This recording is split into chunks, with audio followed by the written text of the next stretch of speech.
দেশ কারা শাসন করে?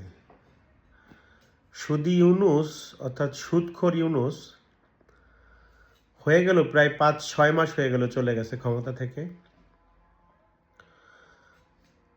তারপরে নির্বাচন হয়ে ক্ষমতায় এসছে বিএনপি।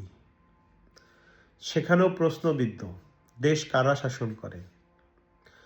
যেখানে বাংলাদেশ নামে ভূখণ্ড যে জন্ম দিয়েছিল যার হাত দিয়ে, যার নেতৃত্বে,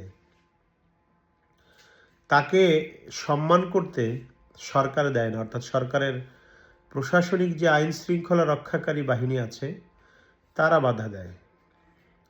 প্রশ্ন এখানে, দেশ কারা শাসন করে? তারা দাবি করে যে সরকার বর্তমানে ক্ষমতায় আছে তারা মুক্তিযুদ্ধের পক্ষের, অর্থাৎ স্বাধীনতার ঘোষক জিয়াউর রহমান তাদের নাকি নেতা। তো বঙ্গবন্ধুকে সম্মান জানাতে এরা দিচ্ছে না এখন, আবার বলতেছে স্বাধীনতার ঘোষক জিয়াউর রহমান।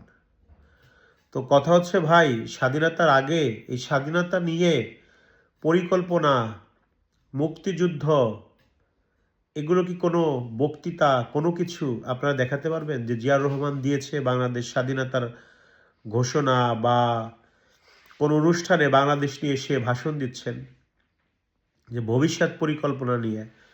শেখ মুজিবুরের যে অবদান, যে ভিডিওটা আমরা এখনো দেখি বিভিন্ন জায়গায়, যতগুলো মানুষ হতো তার ১০০ ভাগের ১ ভাগ দেখাতে পারবেন যে জিয়াউর রহমান বা অন্য কেউ স্বাধীনতার আগে তারা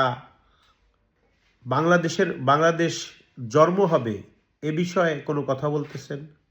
বাংলাদেশ ভবিষ্যতে এক স্বাধীন ভূখণ্ড হবে কোনো পরিকল্পনা করতেছেন? আমি স্বীকার করি জিয়াউর রহমান একজন বীর মুক্তিযোদ্ধা, এতটুক ছাড়া আর কিছুই না। কিন্তু বঙ্গবন্ধু কোথায় আর জিয়াউর রহমান কোথায়? জিয়াউর রহমান সত্যিকার একজন বীর মুক্তিযোদ্ধা, কিন্তু তার পক্ষের, অর্থাৎ তারই দল বিএনপি এখন ক্ষমতায় আছে, তারা যেই স্বাধীনতার স্থপতি বঙ্গবন্ধু শেখ মুজিবুর রহমান, তার ৩২ নম্বর বাড়িতে মানুষ যে শ্রদ্ধা জানাবে সেখানেই যেতে দিচ্ছে না। তা এটার কি পরিচয় হতে পারে? এটা কি স্বৈরা শাসক না? ফ্যাসিস্ট না? এটা তো ফ্যাসিজম আরও আমরা ডাবল দেখতেছি বর্তমানে। প্রশ্ন আপনাদের কাছে।